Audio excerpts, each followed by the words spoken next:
नमस्कार, मैं हूं श्वेता सिंह।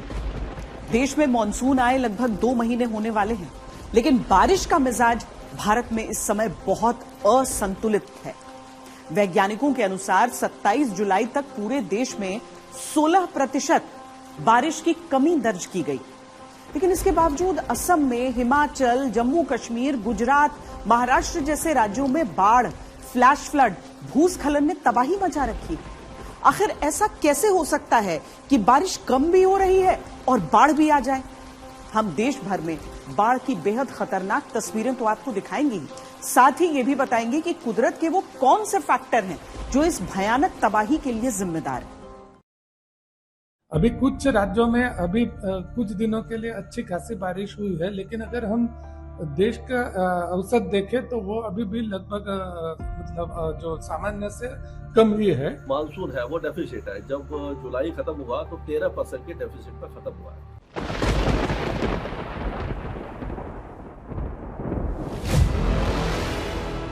सुना आपने मौसम वैज्ञानिक का ये हैरान करने वाला बयान।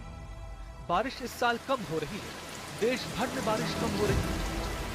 अब आपके मन में ये सवाल आ रहे हैं, बारिश कम हो रही है तो हर जगह इतनी बाढ़ क्यों है?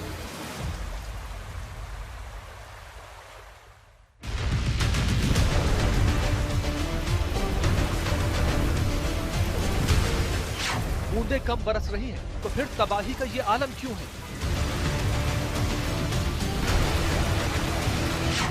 आसमान कम बरस रहा है, तो फिर जमीन ज्यादा क्यों डूब रही है?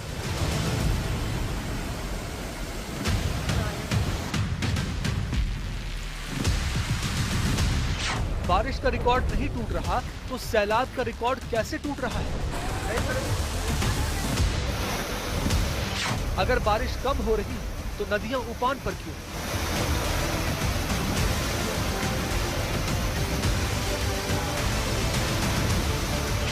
अगर बारिश कम हो रही है तो सड़कें दरिया क्यों बन रही हैं? अगर बारिश कम हो रही है तो शहर तालाब क्यों बनते जा रहे हैं?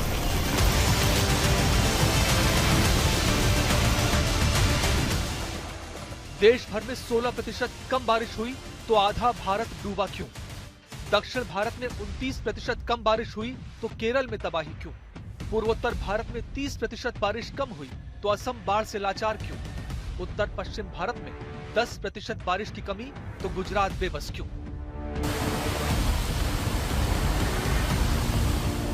कभी महीनों में होने वाली बारिश अब घंटों में हो रही है। पहले बारिश होती थी, फिर बाढ़ आती थी। अब बारिश शुरू होते ही शहर डूब जाते हैं। कम बारिश, ज्यादा तबाही।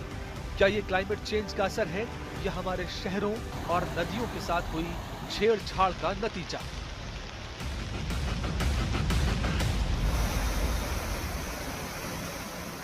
ओडिशा में भी बाढ़ का संकट गहरा गया है। महानदी उफान पर है। हालांकि बारिश कम जरूर हुई है, लेकिन हीराकुड बांध में पानी बढ़ने से महानदी का जलस्तर लगातार बढ़ रहा है, जिससे कई नए इलाकों में बाढ़ का पानी फैल गया। अब तक 20 जिले बाढ़ की चपेट में आ चुके हैं। 7 लाख से ज्यादा लोग प्रभावित हुए हैं। कई लोगों की जान गई है, जबकि करीब 2 लाख लोगों को सुरक्षित स्थानों पर पहुंचाया गया है।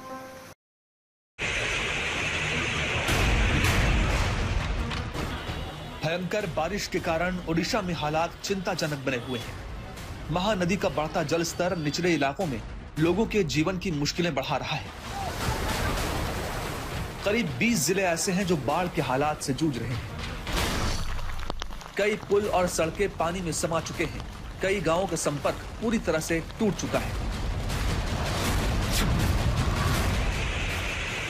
नोआपाड़ा में टिखाली बांध से ये पानी छोड़ा गया है। प्रशासन पूरी सतर्कता बरत रहा है। साथ ही निचले इलाके में रहने वाले लोगों को और लाखों लोग बुरी तरह प्रभावित हैं। इस बीच ढेंकानाल से आई इस तस्वीर ने सबको चौंका दिया। जेसीबी मशीन मार्थापुर गांव से ओधाना गांव की ओर जा रही थी। स्थानीय लोगों ने ऑपरेटर को कई बार चेतावनी दी कि पुल के ऊपर से तेजी से बह रहे पानी के बीच वाहन लेकर आगे न बढ़े, लेकिन उसने जोखिम उठाते हुए पुल पार करने की कोशिश की। पुल पूरी तरह पानी में डूबा होने के कारण ऑपरेटर सड़क का सही अनुमान लगा नहीं सका। तेज बहाव के दबाव में जेसीबी का संतुलन बिगड़ गया और वो पुल से नीचे पलट गई।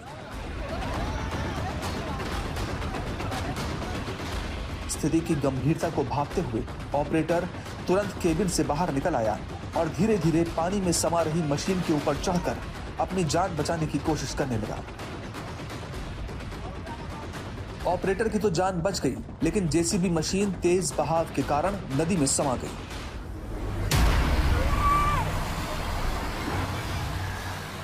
रायगढ़ के हालात भी मूसलाधार बारिश के कारण चिंताजनक बने हुए हैं। ऐसे में नागावली नदी में अचानक जलस्तर बढ़ने से बीच धारा में एक ट्रैक्टर फंस गया, जिसमें सवार चालक और उसके साथ मौजूद एक नाबालिग की जान पर बन आई। दोनों काफी देर तक ट्रैक्टर के ऊपर बैठे रहे और मदद का इंतजार करते रहे। बाद में स्थानीय मदद मिलने पर दोनों की जान बचाई जा सकी।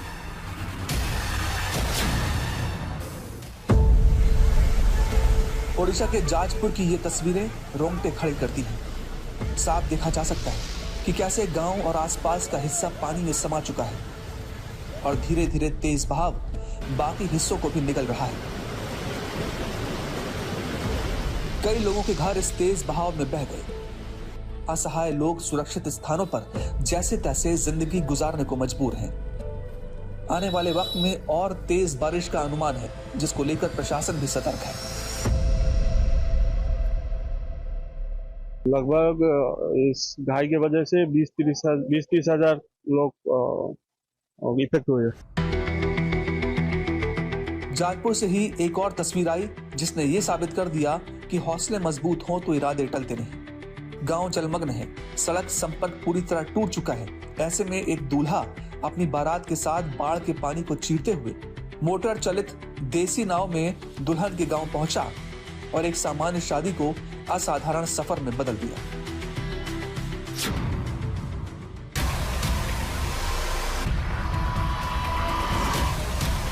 बाढ़ से प्रभावित ओडिशा के बालासोर जिले में एक बड़ा हादसा होते होते बचा।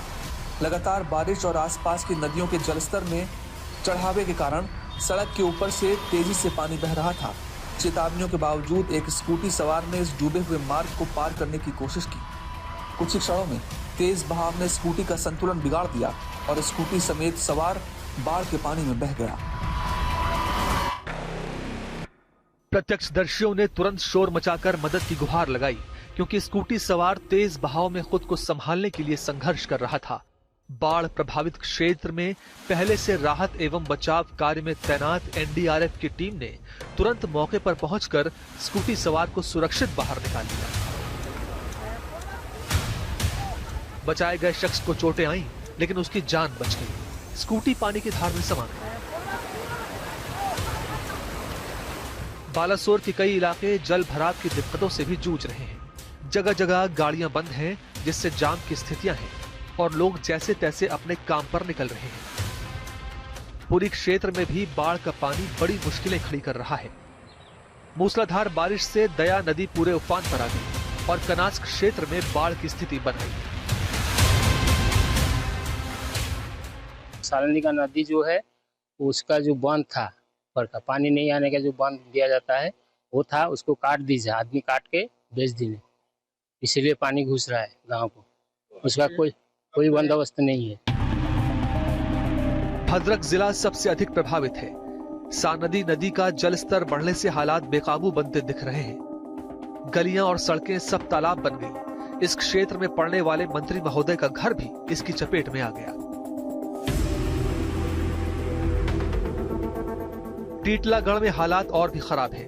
नदियों ने सड़क को निगल लिया है और लोगों का जीवन मुश्किल में आ गया है।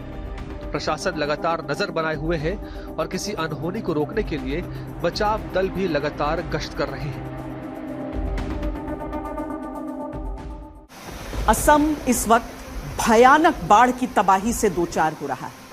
कई लोगों की जान चली गई है, लाखों बेघर हो चुके हैं, करोड़ों का इंफ्रास्ट्रक्चर राज्य में तबाह हो चुका है। लेकिन असम में इस भयानक तबाही के पीछे जिम्मेदार कौन सी चीज है? क्या केवल भारी बारिश या फिर कारण कुछ और? हर तरफ पानी ही पानी, शहर हो या गांव, स्कूल हो या स्टेडियम, सड़क हो या रेलवे स्टेशन, खेत हो या बाजार, सब कुछ पानी में डूबा हुआ है। घर से बाहर निकलना मुश्किल है और घर के अंदर रहना उससे भी ज्यादा मुश्किल। भी सामान कमाया, कुछ भी नहीं बचा।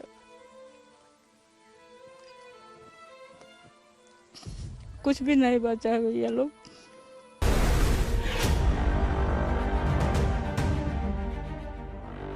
पिछले 10 दिनों से असम के हजारों परिवार इसी हाल में जी रहे हैं। किसी की सुबह नाव पर होती है तो किसी की रात राहत शिविर में गुजरती है।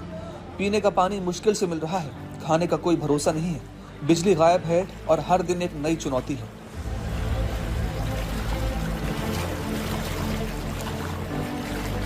तो घर पे था पानी, मतलब इतना स्पीड बढ़ के आया, मतलब घर का आदमी को हम लोग छोड़ के दूसरे का बचाने लग गए। घर का आदमी पानी में इतना पानी में उन लोग खड़ा था, हम लोग नाव लेके दूसरे के बचा रहा था, फिर भी हम लोग सोचा नहीं कि घर पर इतना पानी हो गया है। नहीं देखा है, कभी नहीं देखा है, ये फर्स्ट टाइम ऐसा पानी हुआ है। शिव सागर की हालत देखिए, अब बाढ़ का पानी धीरे धीरे उतर रहा है, लेकिन अपने पीछे जो मंजर छोड़ रहा है वो और भी डरावना है। जहां कल तक पानी था वहां आज कीचड़ है, दलदल है, टूटी हुई सड़कें हैं, बर्बाद खेत हैं और ऐसे घर हैं जिनमें अब रहने लायक कुछ भी नहीं बचा। 19 जुलाई को आई इस विनाशकारी बाढ़ ने असम के हजारों परिवारों की जिंदगी बदल दी। असम के कई जिलों में लोग अब भी सामान्य जिंदगी से बहुत दूर हैं। पानी कम जरूर हुआ है, लेकिन दर्द अभी भी उतना ही गहरा है। जोरहाट में तो हाल और भी खराब है। खेत पानी में है, घर पानी में है, कुछ नहीं बचा है। लोगों की आंखों में सिर्फ बेबसी है। लाखों लोगों की जिंदगी बाढ़ के पानी में फंस गई है।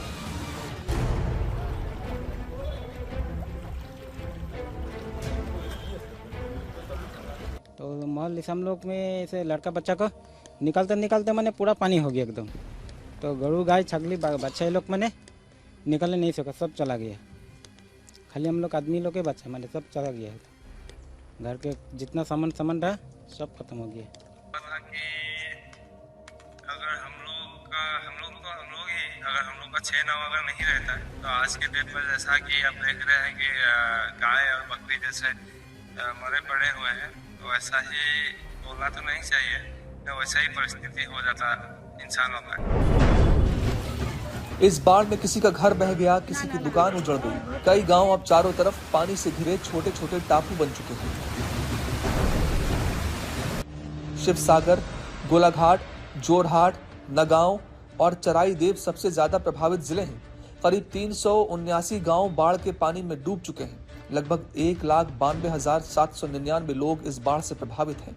15,430 लाख हेक्टेयर फसल पूरी तरह बर्बाद हो चुकी है। लगभग 1 लाख परिवार और 4 लाख पीपल अफेक्ट हुए हैं। अभी भी हमारी नदियों का जो लेवल है, दीखो, दीमो, दिसांग, गोरिका, सबका लेवल डेंजर लेवल से ज़्यादा है। समस्या इम्प्रूव हुई है, वाटर लेवल गिरा है, लेकिन अभी भी हमारे 40-50 रिलीफ कैंप चल रहे हैं और हम लगभग 100-150 डिस्ट्रीब्यूशन सेंटर से जो राहत सामग्री है वो सब तक पहुंचा रहे हैं। हर कुछ दूरी पर बर्बादी की एक नई कहानी दिखती है। नजीरा की यह तस्वीर देखिए, किस तरह से बच्चे का रेस्क्यू किया जा रहा है। धीरे धीरे पूरा घर डूब गया, बाहर निकलने के सारे रास्ते बंद हो गए। एनडीआरएफ की टीम को खबर मिली तो शुरू हुआ ऑपरेशन राहत। पहले मां को बचाया, उसके बाद बच्चे को, और फिर धीरे धीरे परिवार वालों को मुश्किल से निकाला गया।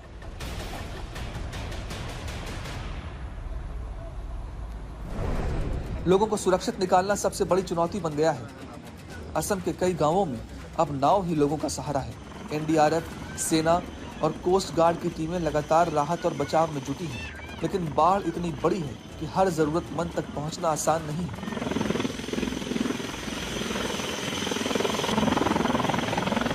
बहुत ही भयानक एक स्थिति है।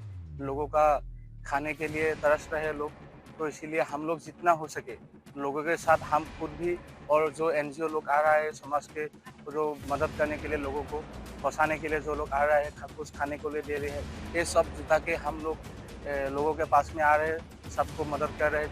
बक्सा, धेमाजी, गुवाहाटी, चिरांग, कोकराझार, नलबाड़ी, जिला कोई भी हो, गांव कोई भी हो, तस्वीर लगभग एक जैसी है।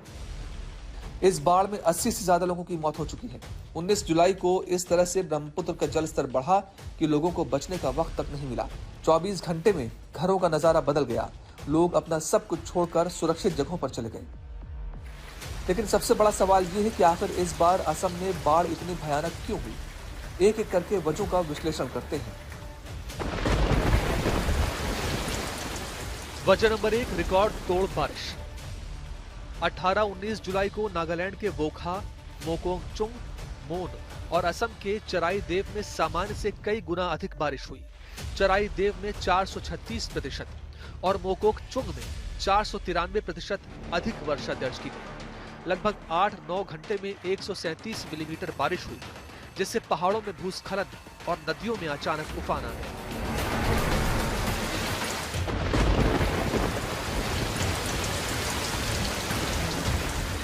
नागालैंड से आने वाली नदियों का पानी पहले से उफन रही ब्रह्मपुत्र में समा नहीं पाया। ब्रह्मपुत्र पहले ही खतरे के निशान से ऊपर बह रही थी। नतीजतन दिखो, दिसांग और धानसिरी जैसी सहायक नदियों का पानी उल्टा फैलने लगा। इसे बैक वाटर इफेक्ट कहा जाता है, जिसमें मुख्य नदी का ऊंचा जल स्तर सहायक नदियों के बहाव को रोक देता है और बाढ़ फैल जाती है। वजह नंबर 3, नदी की घाटियों में खुदाई और खनन। गुवाहाटी विश्वविद्यालय के विशेषज्ञों ने सैटेलाइट तस्वीरों में पाया कि नदी की घाटियों के किनारे बड़े पैमाने पर खुदाई और खनन किया गया। इससे बारिश के दौरान भारी मात्रा में मिट्टी और मलबा नदियों में बहकर पहुंचा। नतीजा, पहले जितनी बारिश में बाढ़ नहीं आती थी, अब उतनी ही बारिश में नदियां उफनने लगी।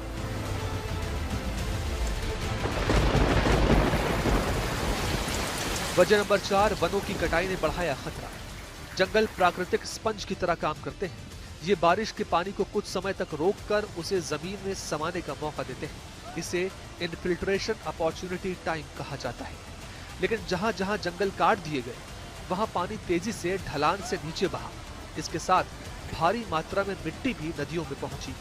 इससे नदी का तल ऊंचा हो गया और गहराई कम होती गई, जिससे बाढ़ का खतरा बढ़ गया। वजह नंबर 5, जलवायु परिवर्तन का असर। विशेषज्ञों के अनुसार क्लाइमेट चेंज ने इस संकट को और गंभीर बना दिया है। अब 50 से 100 मिलीमीटर या उससे अधिक बारिश वाले हाई इंटेंसिटी रेन इवेंट पहले की तुलना में कहीं ज्यादा हो रहे हैं। वैज्ञानिकों का अनुमान है कि आने वाले वर्षों में ऐसी घटनाएं और बढ़ेंगी।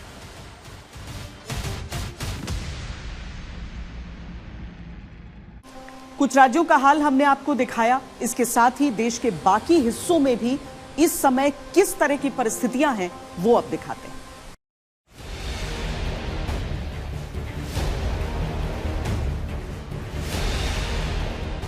देश के कई हिस्सों में लगातार हो रही बारिश से बाढ़, जल भराव और भूस्खलन जैसी स्थितियां बनी हुई हैं।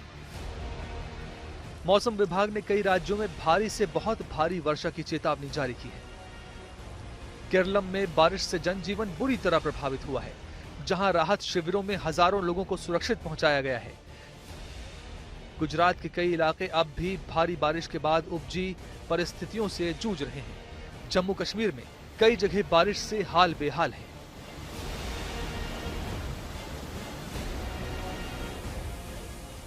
भारी बारिश के कारण केरलम के मल्लापुरम में चालियार नदी का जलस्तर बढ़ने से पानी खतरे के निशान से ऊपर बह रहा है, जिसके कारण लगातार आसपास के इलाकों में संकट मंडरा रहा है।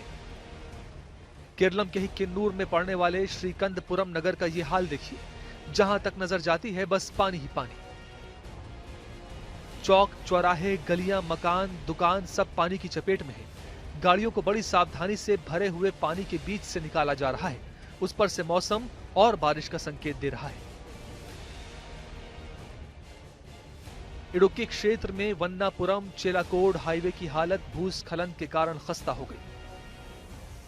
इडुक्की में लगातार बारिश से न सिर्फ ग्रामीण बल्कि शहर के अंदर भी हालात सामान्य नहीं रहे हैं। थोडुपुझा क्षेत्र की ये तस्वीरें भारी बारिश के कारण होने वाली दिक्कतों की एक बानगी है। पथनमथिट्टा का हाल बेहाल है। दूर तक बस पानी का साम्राज्य नजर आ रहा है। दुकानों और घरों को भारी नुकसान पहुंचा है।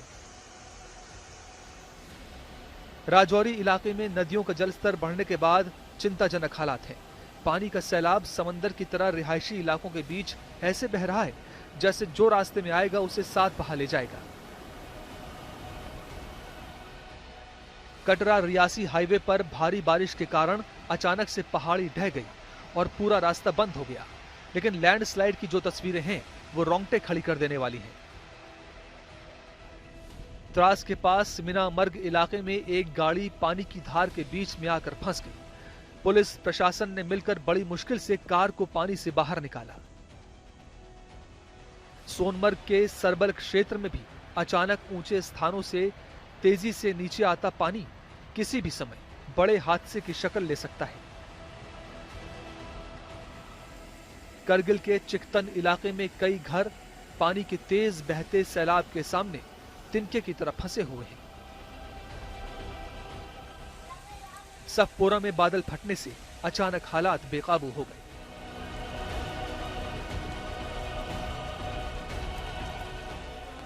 शोपिया में भारी बारिश ने घरों को खिलौने जैसा बना दिया है, जो पानी में किसी कागज की नाव जैसे नजर आ रहे हैं।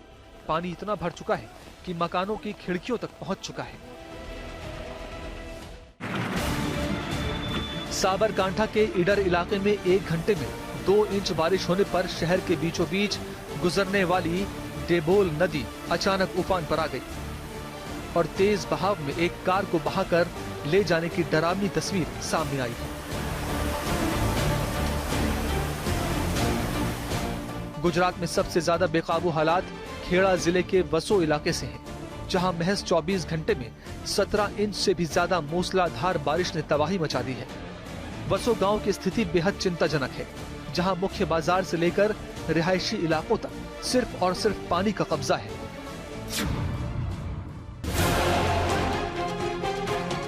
गांव का मुख्य बाजार, काछियापोल, इंदिरा नगरी और खाली कुई क्षेत्र पूरी तरह से पानी में डूब चुके हैं।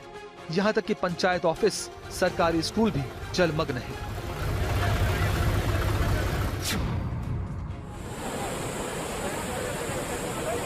नांदेड़ जिले में भारी बारिश का प्रकोप देखने को मिला है।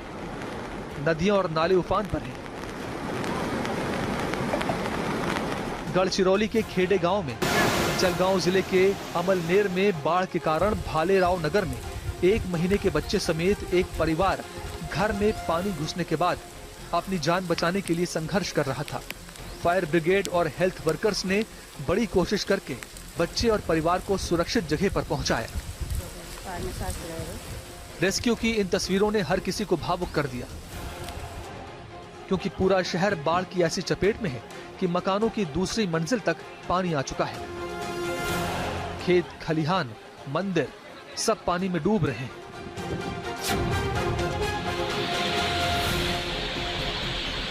जलगांव जिले में भारी बारिश के कारण हथनूर बांध के 36 गेट खोल दिए गए हैं। डैम से पानी छोड़ने के कारण आसपास के इलाके में हर तरफ पुल, रास्ते, छोटे छोटे गांव सब कुछ जलमग्न हो चुके हैं। जलगांव जिले के भुसावल तहसील में तापी नदी पर हथनूर बांध में पानी के भारी प्रवाह के कारण नदी के किनारे के गांव वालों को सतर्कता बरतने की अपील की जा रही है। –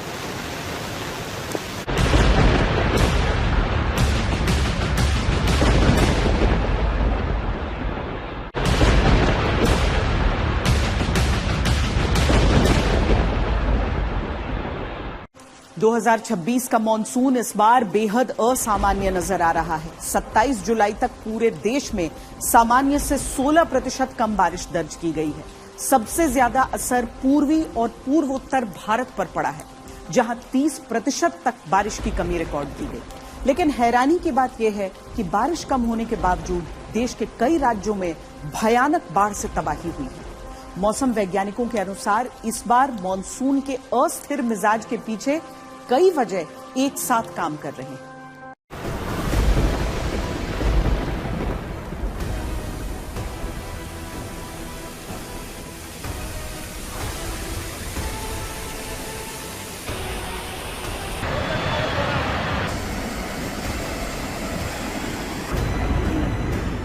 इस समय देश में बारिश कम है, लेकिन आफत ज्यादा है। बारिश में 16% की कमी है, लेकिन बाढ़ में कोई कमी नहीं।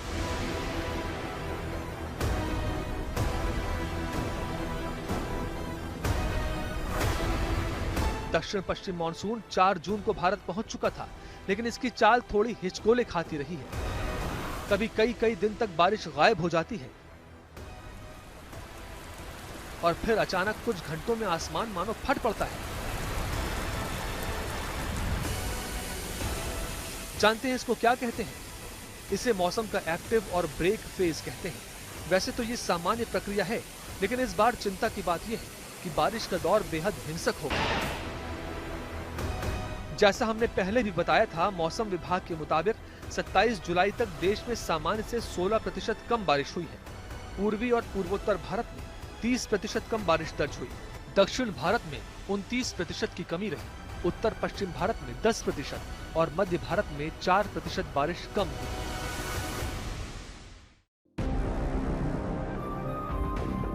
उधर सूखा भी अपनी रफ्तार से चल रहा है। आधे से ज्यादा जिले सूखे की मार झेल रहे हैं। अगर राज्यों और जिलों की तस्वीर देखें तो स्थिति और भी गंभीर दिखाई देती है। देश के 19 राज्यों और केंद्र शासित प्रदेशों में बारिश सामान्य से कम रही। सबसे ज्यादा कमी मेघालय में दर्ज हुई, जहां 56% कम बारिश हुई। वहीं लद्दाख में सामान्य से 196% ज्यादा बारिश रिकॉर्ड की गई। देश के लगभग 53% जिलों में सामान्य से 20 से 99% तक कम बारिश हुई है। सिर्फ 12% जिलों में सामान्य से अधिक बारिश हुई है। यानी मानसून पूरे देश में समान रूप से नहीं बरस रहा। अभी तक तो मानसून की स्थिति है। अभी कुछ राज्यों में अभी कुछ दिनों के लिए अच्छी खासी बारिश हुई है, लेकिन अगर हम देश का औसत देखें तो वो अभी भी लगभग जो सामान्य से कम ही है। तो कहीं कहीं पे ऐसा नहीं है कि सामान्य से कम बारिश का जो दीर्घकालीन पूर्वानुमान था तो हरदम वो कमी होगा। उसमें भी ऐसे कुछ दिन आएंगे जहां पे कहीं कुछ दिन बहुत भारी वर्षा होगी, लेकिन जो औसत से जो है मतलब सामान्य से जो कम का जो पूर्वानुमान है वो अभी भी बरकरार है। लेकिन फिर सबसे बड़ा सवाल यही उठता है कि बारिश कम फिर बाढ़ क्यों? यही इस साल के मानसून का सबसे बड़ा रहस्य और विरोधाभास भी है।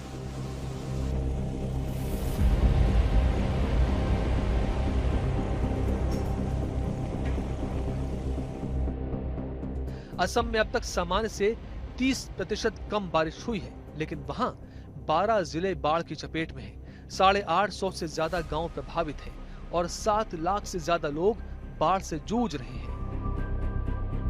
इसके पीछे जिम्मेदार कौन है? वैज्ञानिक इसके पीछे 4 बड़े कारण मान रहे हैं। पहला कारण अल नीनो। प्रशांत महासागर में अल नीनो लगातार मजबूत हो रहा है। अमेरिकी मौसम एजेंसी NOAA के मुताबिक अक्टूबर से दिसंबर के बीच सुपर अल नीनो बनने के 81% संभावना है।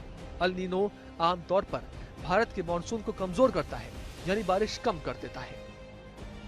दूसरा कारण ग्लोबल वार्मिंग। धरती का औसत तापमान इंडस्ट्रियल रेवोल्यूशन से अब तक 1.4 डिग्री सेल्सियस बढ़ चुका है, यानी गर्मी बढ़ी है। इस अतिरिक्त गर्मी का असर यह है कि जब बारिश होती है तो पहले से कहीं ज्यादा तेज होती है, यानी कम दिनों में ज्यादा पानी।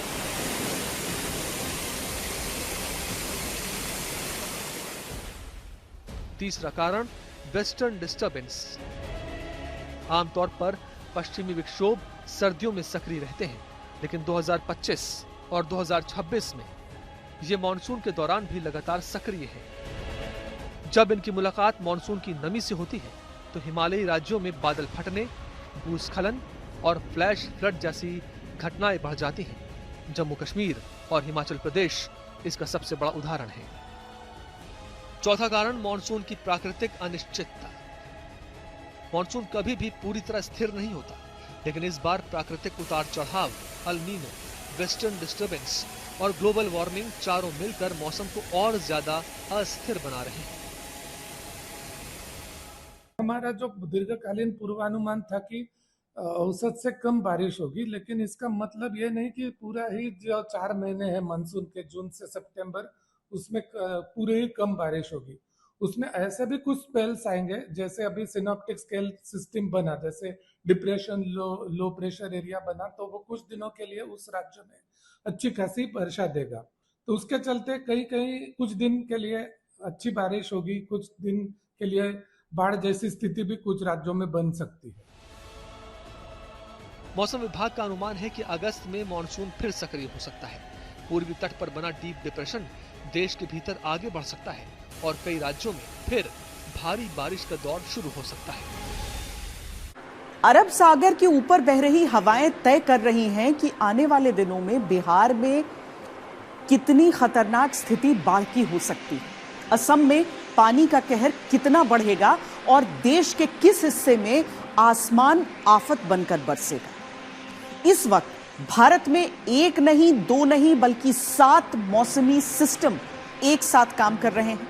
मौसम विभाग भी स्थिति पर लगातार नजर बनाए हुए है। आमतौर पर मॉनसून 2 या 3 सिस्टम के सहारे चलता है, लेकिन इस बार 7 मौसमी ताकतें मिलकर ऐसा माहौल बना रही हैं जो देश के नक्शे पर बारिश का पूरा समीकरण बदल सकता है।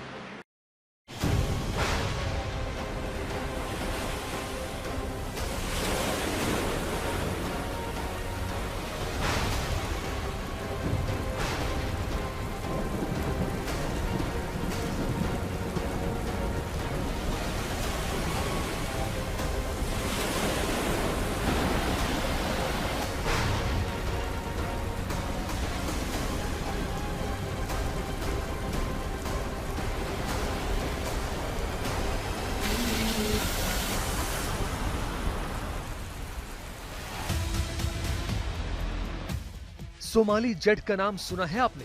अगर नहीं तो हम बता देते हैं। ये पूरे मॉनसून का इंजन माना जाता है। इसे कहते हैं सोमाली जेट।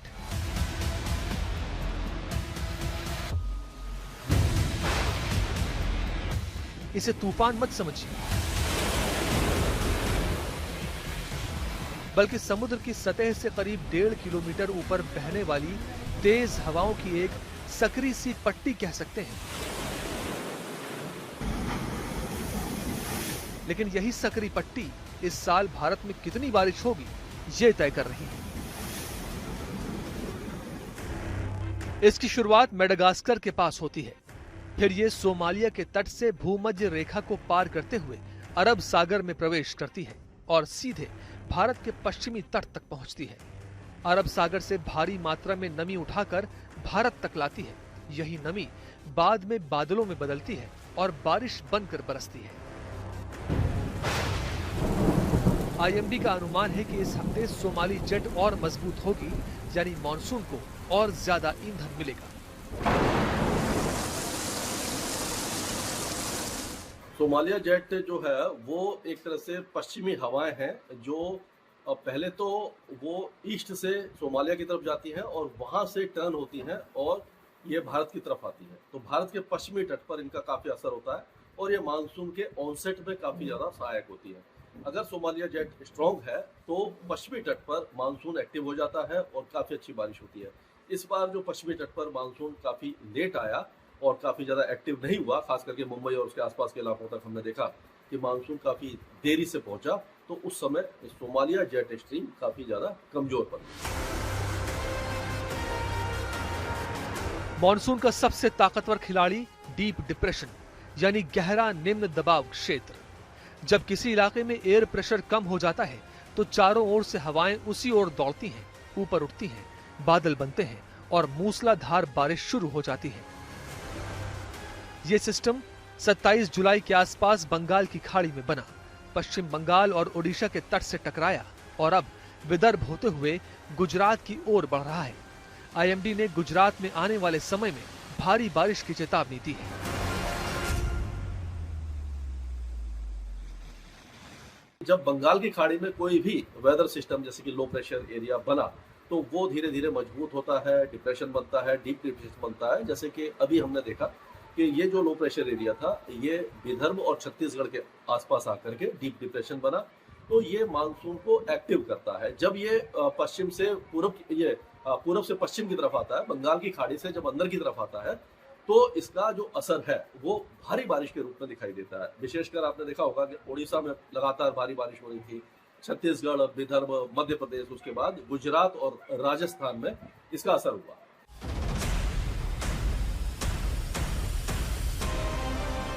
मॉनसून ट्रफ तय करता है कि बारिश कहां होगी और कहां नहीं। ये उत्तर पश्चिम भारत से लेकर गंगा के मैदानों और बंगाल की खाड़ी तक फैली कम दबाव की एक लंबी पट्टी होती है। पिछले कुछ दिनों से इसका झुकाव मध्य भारत की तरफ था, लेकिन जैसे जैसे डीप डिप्रेशन कमजोर होगा, ये ट्रफ उत्तर की ओर हिमालय की तलहटी में खिसक जाएगा। यही बदलाव बिहार, पूर्वी उत्तर प्रदेश, नेपाल की तराई, उत्तर बंगाल और पूर्वोत्तर भारत में भारी बारिश की वजह बनेगा। मध्य भारत के ऊपर एक ईस्ट वेस्ट शियर जोन बना हुआ है, यानी अलग अलग ऊंचाइयों पर हवाओं की दिशा और रफ्तार में तेज बदलाव हो रहा है। ये सिस्टम बिखरे हुए बादलों को एक साथ लाता है और तेज बारिश की लंबी पट्टियां तैयार करता है। उत्तर पश्चिमी तट पर दक्षिण गुजरात से लेकर उत्तरी केरल तक समुद्र के किनारे एक ऑफ शोर ट्रफ सक्रिय है। यह अरब सागर की नमी को लगातार तट की ओर धकेल रहा है। नतीजा कोंकण, गोवा और तटीय कर्नाटक में लगातार बारिश का दौर बना रहेगा।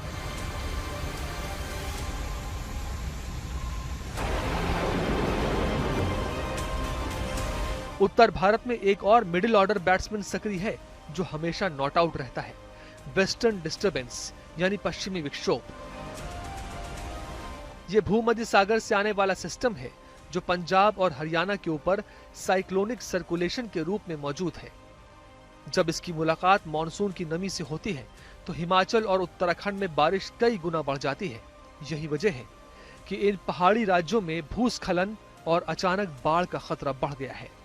तो वेस्टर्न डिस्टर्बेंस जो है वैसे तो मानसून के समय कमजोर हो जाते हैं, लेकिन फिर भी वेस्टर्न डिस्टर्बेंस बीच बीच में आते रहते हैं। पूरे साल का ये सिस्टम होता है।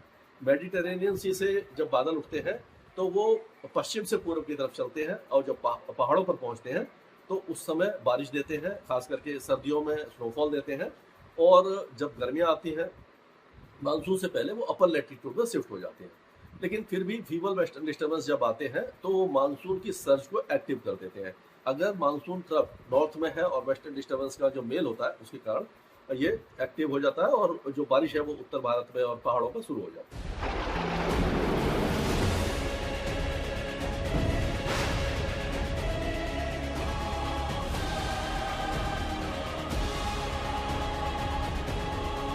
पूर्वोत्तर भारत में एक अलग सिस्टम सक्रिय है। मध्य असम के ऊपर बना लो लेवल साइक्लोनिक सर्कुलेशन लगातार नमी को रोक कर रखे हुए है। जैसे ही मॉनसून ट्रफ उत्तर की ओर पहुंचेगी, ये सिस्टम और ज्यादा सक्रिय हो जाएगा।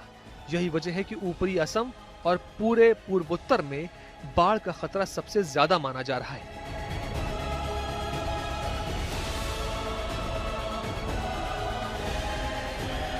सोमाली जेट लगातार नमी पहुंचाएगी।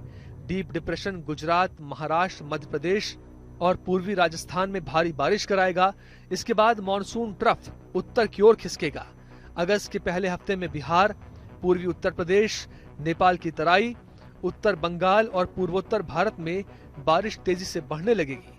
नेपाल के पहाड़ों पर होने वाली बारिश कुछ ही घंटों में उत्तर भारत, उत्तर बिहार और पूर्वी यूपी की नदियों का जलस्तर बढ़ा सकती है। ब्रह्मपुत्र पहले से ही खतरे के निशान से ऊपर चल रही है, यानी असम में हालात और बिगड़ सकते हैं। इन इलाकों में बाढ़, फ्लैश फ्लड और भूस्खलन की आशंका सबसे ज्यादा है। आगे मानसून की जो स्थिति है वो अभी फिलहाल जो है अगले 10-12 दिन के लिए ठीक ठाक दिखाई दे रही है और पूर्वी भारत के साथ साथ मध्य भारत में बारिश अच्छी होगी, लेकिन पश्चिमी भारत एक बार फिर से सूख जाएगा। गुजरात और राजस्थान के साथ साथ देश के पश्चिमी तट पर बारिश कम हो जाएगी और उसके बाद हो सकता है जैसे जुलाई में ब्रेक मानसून देखा था तो सेकेंड हाफ ऑफ अगस्त में हो सकता है कि ब्रेक मानसून कंडीशन भी देखने को मिल जाए। हालांकि यही बारिश वाटर टेबल को बढ़ाएगी। अगर यही बारिश धीरे धीरे हुई तो खेतों के लिए अमृत होगी और अगर कुछ घंटों में मूसलाधार बरस गई तो वही बारिश बाढ़, तबाही और फसलों की बर्बादी बन जाएगी। ये भी अपने आप में विरोधाभास है कि जहां दुनिया के अधिकांश हिस्से बाढ़ से जूझ रहे हैं, यूरोप में आग लगी हुई है। स्पेन से लेकर फ्रांस तक जंगलों में लगने वाली आग हर साल नए रिकॉर्ड तोड़ रही है। वैज्ञानिक चेतावनी दे रहे हैं कि अगर जलवायु परिवर्तन की रफ्तार यही रही तो आने वाले सालों में यूरोप में जंगलों की आग का खतरा और बढ़ जाएगा। जहां देखिए दूर तक सिर्फ आग ही आग, आसमान भी धुएं से काला पड़ा है। ये तस्वीरें हैं यूरोप की, जो इन दिनों भयंकर जंगलों की आग से जूझ रहा है। रिकॉर्ड तोड़ हीट वेव, सूखा और तेज हवाएं इस आग को और ईंधन दे रही हैं। ग्रीस, फ्रांस, स्पेन, तुर्की में हजारों हेक्टेयर जंगल जल चुके हैं। सैकड़ों गांव खाली कराए जा रहे हैं और लाखों लोग खतरे के साए में जी रहे हैं। ये तस्वीरें ग्रीस की हैं। एथेंस से करीब 60 से 80 किलोमीटर दूर पोर्टो जर्मेनो और बोयोटिया में जंगल बुरी तरह झुलस रहे हैं। 400 से अधिक दमकल कर्मी, दर्जनों फायर इंजन और विशेष विमान आग बुझाने में जुटे हैं। करीब 300 लोगों को समुद्र के रास्ते सुरक्षित निकाला गया है। कई इलाकों में सड़क के दोनों ओर पेड़ धधक रहे हैं, हाईवे तक सुरक्षित नहीं है।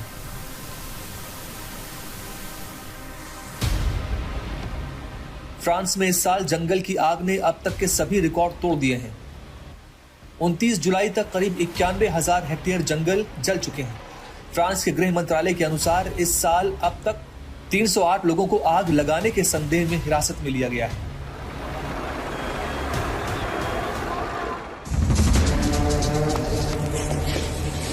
स्पेन के जमोरा और लियोन प्रांतों में जंगलों में आग भड़कने के बाद हालात बेहद गंभीर हो गए।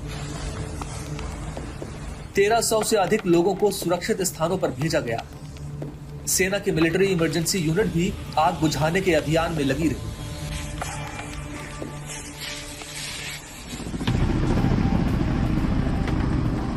तुर्की के आइदिन प्रांत में हेलीकॉप्टर से आग बुझाने की कोशिशें चलती रही। दमकल कर्मी लगातार आग पर काबू पाने की कोशिश कर रहे हैं। तुर्की में सिर्फ 3 दिनों में 80 जंगलों में आग लगी, जिनमें कई अब भी जल रहे हैं।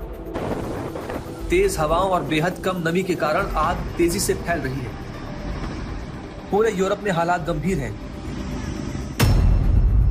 29 जुलाई 2026 तक 4,34,976 हेक्टेयर क्षेत्र आग में जल चुका है।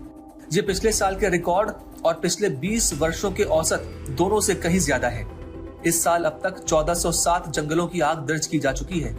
आग से 1,79,00,000 टन कार्बन डाइऑक्साइड वातावरण में पहुंच चुकी है, जो पिछले वर्ष की तुलना में दुगनी से भी ज्यादा है।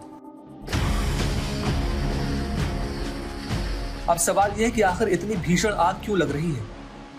लगातार पड़ रही रिकॉर्ड तोड़ हीट वेव, लंबे समय से बारिश की कमी और सूखा, तेज और सूखी हवाएं आग को बढ़ा रही हैं। विशेषज्ञों का कहना है कि जलवायु परिवर्तन के कारण आग अब अधिक बड़ी, अधिक विनाशकारी और अधिक खतरनाक होती जा रही है।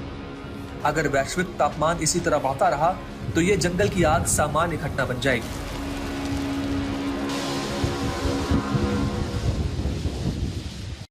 हमारी इस पेशकश में अभी के लिए इतना ही। देश और दुनिया की बाकी खबरों के लिए देखते रहिए आज तक।